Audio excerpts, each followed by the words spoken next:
एक बार की बात है, एक छोटे से गांव में एक सापेरा रहता था जिसका नाम अब्दुल हदी था। अब्दुल हदी बहुत मशहूर था अपने गांव में, क्योंकि वह सांपों को अपनी बीन की मधुर धुन से नचाने पर मजबूर कर देता था। लोग उसकी बातों और खेल को बहुत पसंद करते थे। एक दिन अब्दुल हदी को एक अजीब सपना देखा।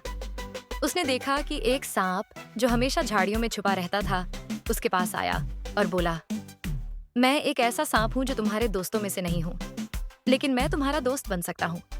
मेरा नाम हुजैफा है और मैं भी तुम्हारी तरह अपनी कौम के लोगों की मदद करना चाहता हूँ। अब्दुल हदी ने घबराकर पूछा, तुम मुझसे दोस्ती क्यों करना चाहते हो? तुम तो एक जहरीला सांप हो। हुजैफा ने जवाब दिया, मेरा जहर सिर्फ उन लोगों के लिए है जो मेरे दोस्तों को नुकसान पहुंचाते हैं, लेकिन जो लोग हमारे साथ प्यार से रहते हैं उनके लिए मैं हमेशा अच्छा दोस्त साबित होता हूँ।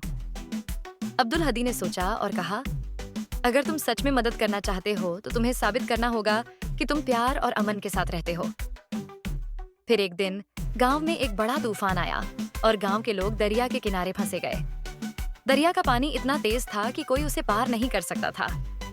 हुजैफा ने देखा कि गांव के लोग मुश्किल में हैं, तो उसने अपने सापेरे दोस्त अब्दुल हदी के पास जाकर कहा, मुझे एक मौका दो, मैं लोगों की मदद कर सकता हूँ।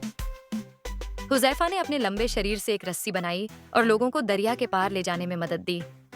गांव के सभी लोग बच गए और सब ने हुजैफा को धन्यवाद किया।